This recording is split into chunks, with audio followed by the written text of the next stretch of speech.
Chapter 2, The Wayside Adventure. It was nearly noon on the following day when Shasta was awakened by something warm and soft moving over his face. He opened his eyes and found himself staring at the long face of a horse. Its nose and lips were almost touching his. He remembered the exciting events of the previous night and sat up, but as he did so, he groaned. "Ow, Bree," he gasped. "I'm so sore. All over. I can hardly move." "Good morning, small one," said Bree. "I was afraid you might feel a bit stiff. It can't be all the falls. You didn't have more than, a dozen or so, and it was all lovely, soft, springy turf that must have been almost a pleasure to fall on. And the only one that might have maybe broken that was a gorse bush. No, it's the tiding itself that comes hard and fast. The writing itself is hard and fast at first, but how about breakfast? I've had mine." "Oh, bother breakfast. Bother everything," said Shasta. I tell you, I can't move." But the horse nuzzled him with his nose and pawed him gently with a hoof until he had to get up. And then he looked around him and he saw where they were. Behind them lay a little copse. Before them, the turf, dotted with white flowers, sloped down to the brow of a cliff. Far below them, so that the sound of the breaking waves was very faint, lay the sea. Shasta had never seen it from such a height and never had seen so much of it before, nor dreamed how many colors it had. On either hand, the coast stretched away, headland after headland, and all the points you could see the white foam running up to the docks, but making no noise because it was so far off. There were gulls flying overhead, and the heat shivered on the ground, and it was a blazing day. But what Shasta chiefly noticed was the air. He couldn't think of what was missing until at last he reached, and there was no smell of fish in it. For of course, neither in the cottage nor among the nets had he ever been away from that smell in his life. And this new air was so delicious, and all his old life seemed so far away, that he forgot for a moment about his bruises and aching muscles and said, "I say, Bree, did you say something about breakfast?" "Yes, I did," answered Bree. "I think you'll find something in the saddlebags. They're over there on that tree where you hung them up last night, or early this morning, rather." "Do you think that meant he got to bed really late?" "I think so." They investigated the saddlebags, and the results were cheering. A meat patsy, only slightly stale, a lump of dried figs, and another lump of green cheese, a little flask of wine, and some money, about 40 crescents in all, which was more than Shasta had ever seen. While Shasta sat down painfully and cautiously with his back against the tree, he started on the pastry. But Bree had a few more mouthfuls of grass to keep him company. "Won't it be stealing to use the money?" asked Shasta. "Oh," said the horse, looking up at his mouthful of grass, "I never thought of that. A free horse and a talking horse mustn't steal, of course, but I think it's all right. We're prisoners and captives in the enemy's country. That money is booty, it's spoil. Besides, how are we to get any food for you without it? I suppose, like all humans, you won't eat natural food like grass and oats." "I can't." "Ever tried?" "Yes, I have. I can't get it down at all. You couldn't either if you were me." You're rum little creatures, you humans," replied Bree. When Shasta had finished his breakfast, which was, by the way, by far the richest he had ever eaten, Bree said, I think I'll have a nice roll before we put that saddle on again. And he proceeded to do so. That's good, very good, he said, rubbing his back on the turf and waving all four legs in the air. You ought to have one too, Shasta, he snorted. It's most refreshing. But Shasta burst out laughing and said, you do look funny when you're on your back. I look nothing of the sort, said Bree. But then suddenly he rolled on his side, raised his head, and looked back at Shasta, blowing a little. Does it really look funny, he asked? In an anxious voice. Yes, it does, replied Shasta. But what does it matter? You don't think, do you, said Bree, that it might be a thing talking horses never do? A silly, clownish trick I've learned from some dumb ones. Would it be dreadful to find when I get back to Narnia that I've picked up a lot of low, bad habits? What do you think, Shasta? Honestly now, don't spare my feelings. Should you think the real free horses and the talking kind do roll? How should I know? Anyway, I don't think I should bother about it if I were you. We've got to get there first. Do you know the way? I know my way to Tashbaan. After that comes the desert. Oh, we'll manage the desert somehow, never fear. Why, we'll be in sight of the northern mountains then. Think of it, to Narnia and to the north. Nothing will stop us then, but I'd be glad to be past Tashbaan. You and I are safer away from cities. Can't we avoid it? Not without going a long way inland, and that would take us into cultivated land and main roads, and I wouldn't know the way. No, we'll just have to creep along the coast, up here on the downs, and meet nothing but sheep and rabbits and gulls and a few shepherds. And by the way, what about starting? Shasta's legs ached terrible, but he saddled Bree and he climbed into the saddle. But the horse was kindly to him and went at a soft pace all afternoon. When evening twilight came, they dropped by steep tracks in the valley and a village. Before they got to it, Shasta dismounted and entered it on foot to buy a loaf and some onions and radishes. The horse trotted round in the fields in the dusk and met Shasta at the far side. This became their regular plan every single night. They were great days for Shasta, and every day better than the last as his muscles hardened and he fell less often. Even at the end of his training, Bree still said he sat like a bag of flour in the saddle.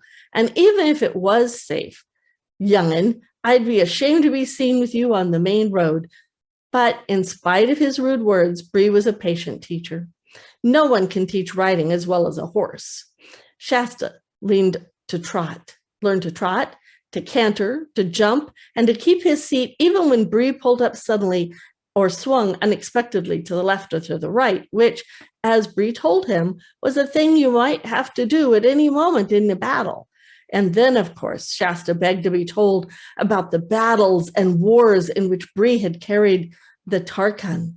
And Bree would tell of the forced marches and the finding swift rivers, of charges and fierce fights between cavalry and cavalry when the war horses fought as well as the men, being all fierce stallions trained to bite and kick and to rear at the right moment so that the horse's weight might as well as the riders would come down on the enemy's crest in the stroke of a sword or battle axe. But before, Bree did not want to talk about the wars as often as Shasta wanted to hear about them. Don't speak of them, youngster, he would say. They were only the Tisroc wars, and I fought in them as a slave, as a dumb beast. Give me Narnian wars where I shall fight as a free horse among my own people. Those will be wars worth talking about. Narnia and the North. Brah! Broo! I'm going to tell you the story of an old commercial for Ajax, which was a cleanser. And their tagline was stronger than dirt. And they had this white steed with the knight in full armor riding on the steed. And as they would get ready to say the logo, the rider would have the horse rear up on his hind legs, and his hind legs would be waving in the air with the knight on the back, and they would say, stronger than dirt. So one day I had a neighbor who was looking to buy a horse, and we went to several different places. And one of the places we went, well, every place we went, I would ride the horse so she could watch it and see how it moved, and she would decide to buy it or not. One of the places we went that day, I'm headed to the ring, which is where you run around the horses where somebody can watch. I went to the ring, and as I was leaving the barn to go to the ring, the person from the barn said, make sure you don't do, and I don't remember now what it was, but it was something like tap their left rein against them or something like that. Because why? I said, because that's not something you necessarily wouldn't do. And they said, oh, well, when you do that, this is a retired show horse. He's the Ajax horse. And if you tap him in that way, he will rear up. Important safety tip. That's what they're talking about when you hear them talk about rearing up and fighting in the wars. That's one of the ways horses fight, is they rear up on their legs and they claw down on the other horses or on the people who are on other horses. And that's why they used to fight in battle that way. Shasta soon learned, when he heard Bree talking like that, to prepare for a gallop. After that, they had traveled on for weeks and weeks, past more bays and headlands and rivers and villages than Shasta could remember. There came a moonlight night when they started their journey at evening, having slept during the day.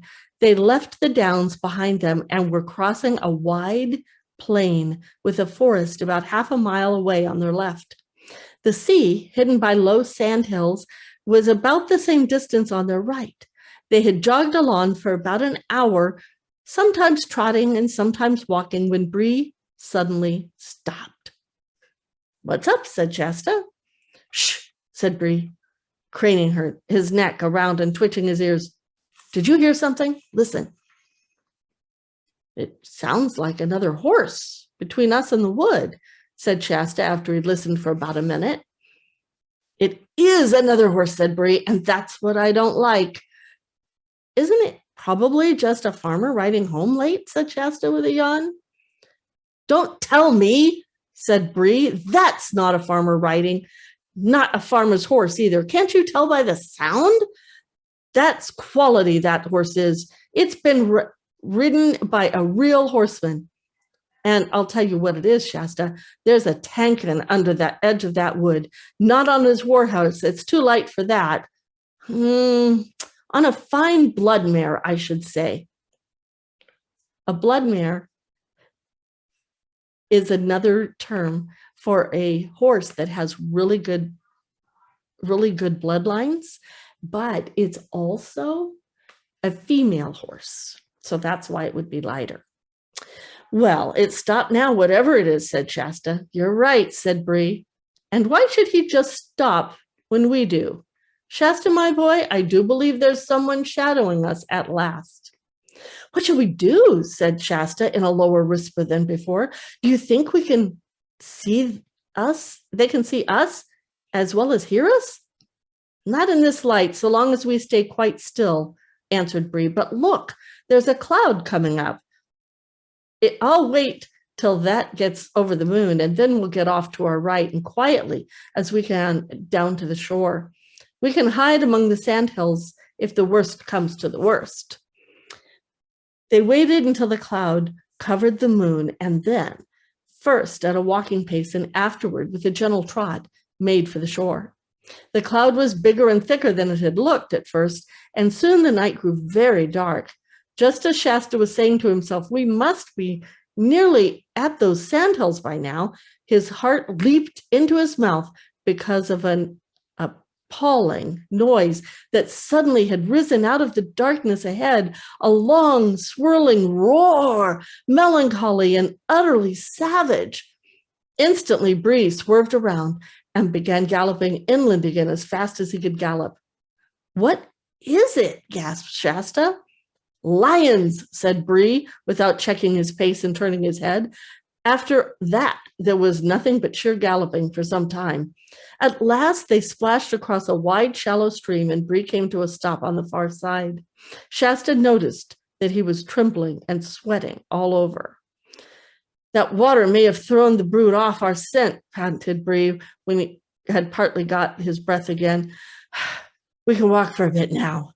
And as they walked, Bree said, Shasta, I'm ashamed of myself. I'm just as frightened as a common dumb color mare horse, and I really don't feel like a talking horse at all. I don't mind swords and lances and arrows and bear. Those creatures, I think, I'll trot for a bit. About a minute later, however, he broke into a gallop again, and no wonder, for the roar broke out again, this time on their left from the direction of the forest. Two of them, moaned Bree. When he galloped for several minutes without any further noise from the lions, Shasta said, I say, that other horse is galloping beside us now, only a stone's throw away. All the better, panted Bree. Turkmen, on it. We'll have a sword. Protect us all. But Bree, said Shasta, we might just as well be killed by lions as caught, or I might. They'll hang me for horse stealing. He was feeling less frightened of lions than Bree because he'd never met a lion. Bree had. Bree only snorted in answer, but he did sheer away to his right. Oddly enough, those other horses seemed also to be sheering away to the left. So in that few seconds, the space between them had widened a good deal. But as soon as it did so, there came two more lions' roars, immediately, one after the other, on the right and on the other on the left, and the horses began drawing nearer together again. So apparently did the lions. The roaring of the brutes on each side was horribly close, and they seemed to be keeping with the galloping horses quite easily. Then the cloud rolled away. The moonlight, astonishingly bright, showed up everything, almost as if it were broad day. The two horses and two riders were galloping neck and knee to knee, just as if they were in a race. Indeed, Bree said afterward, that a finer race there had never been seen in Kellerman. Shasta now gave himself up for lost and began to wonder whether lions killed you quickly or played with you as a cat plays with a mouse, and how much it would hurt. At the same time, as one does this at the most frightful moments, he noticed everything. He saw that the other rider was very small, a slender person, mail-clad. That means like armor. The moon shone on the mail, and riding magnificently, he had to be heard. Something flat was shining, and shining was spread out before them. Mail is what they usually put on that looks like lots of chains all weaved together in like a shirt, that kind of thing. Before Shasta had time even to guess what it was there was a great splash, and he found his mouth half full of salt water. This shining thing had been a long inlet of the sea. Both horses were swimming, and the water was up to Shasta's knees.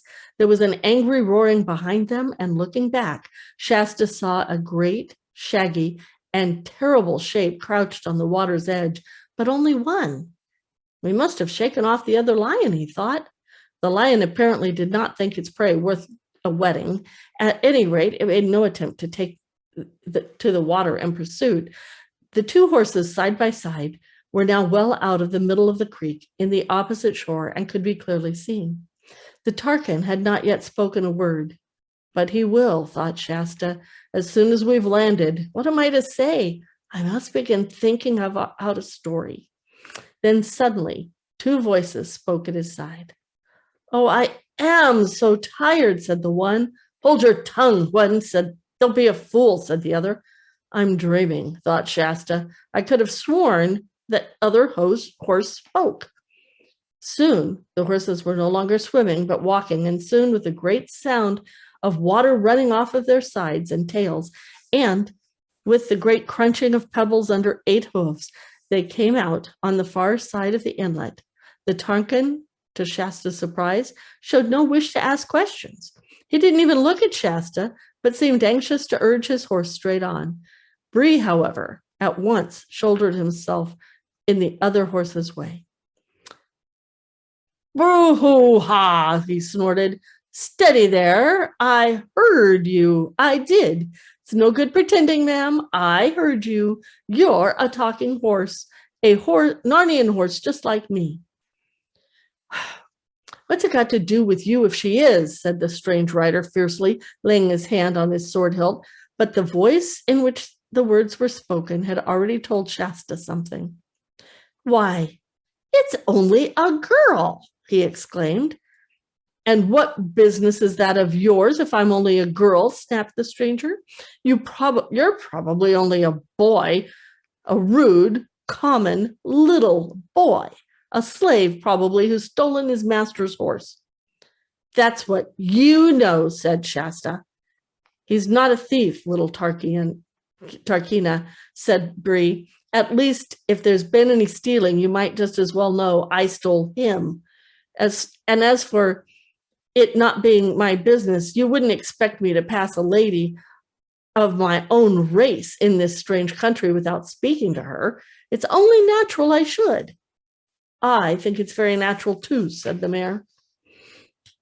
I wish you'd hold your tongue, Horn said the girl. Look at the trouble you've gotten us into. I don't know about trouble, said Shasta. You can clear off as soon as you'd like. We shan't keep you. No, you shan't, said the girl. What quarrelsome creatures these humans are, said Bree to the mayor. They're as bad as mules. Let us try to talk a little sense. I'll take it, ma'am. Your story is the same as mine. Captured in early youth, years of slavery among the Calmores? Too true, sir, said the male in a melancholy whinny. Ah, now perhaps escape? Tell him to mind his own business, Wynne, said the girl. No, I won't. Aravis, said the mayor, putting her ears back. This is my escape just as much as yours, and I'm sure a noble war horse like this is not going to betray us. We are trying to escape to get to Narnia. And so, of course, are we, said Bree. Of course, you guessed that at once. A little boy riding in rags, or trying to ride, a war horse in the dead of night couldn't mean anything but escape of some sort. And if I may say so, a high-born Tarkina riding alone at night, dressed up in her brother's armor, and very anxious for everyone to mind their own business and ask no questions. Well, if that's not fishy, you call me a cob. All right then, said Arvis. You guessed it. Rin and I are running away. We're trying to get to Narnia, and now what about it? Why, in that case, what's to prevent us all going together, said Bree. I trust, Madam Wynne, you will accept such assistance and protection as I may be able to give you in the journey. Why do you keep talking to my horse instead of me? Asked the girl. Excuse me, Tarkina, said Bree, with just the slightest backward tilt of his ears, but that's Calumet talk. We're free Narnians.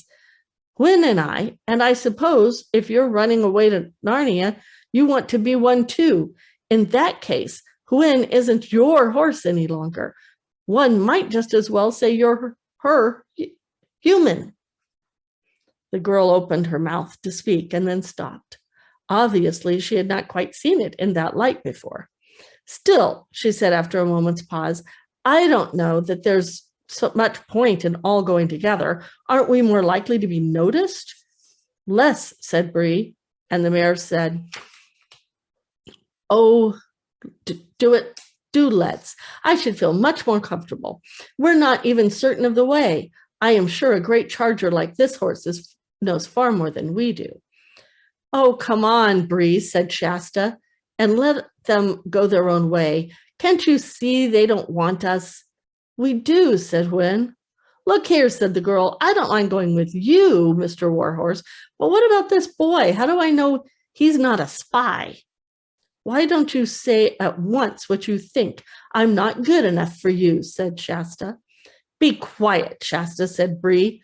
The Tarkina's question is quite reasonable, I'll vouch for the boy, Tarkina. He's been true to me and a good friend, and he is certainly either Narnian or Arkenlander. All right, then, let's go together. But she didn't say anything to Shasta, and it was obvious that she wanted Bree, not him. Splendid, said Bree.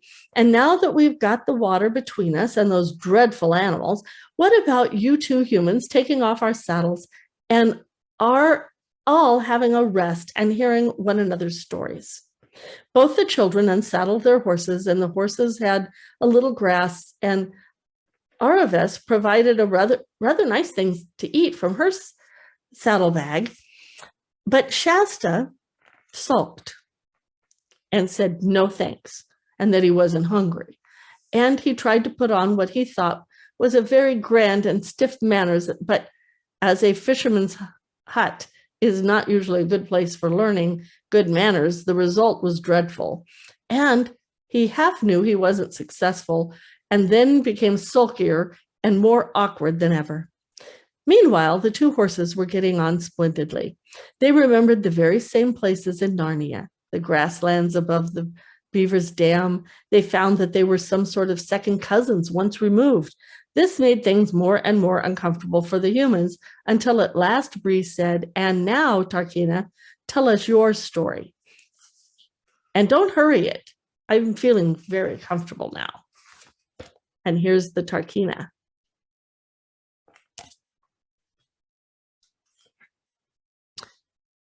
Arvas immediately began sitting quite still and using a rather different tone and style from her usual one. For in colorman, storytelling, whether the stories are true or made up, is a thing you're taught. Just as English boys and girls are taught to essay writing, the difference is these people want to hear the stories, whereas I never heard of anyone who wanted to read the essays. And that's the end of chapter 2.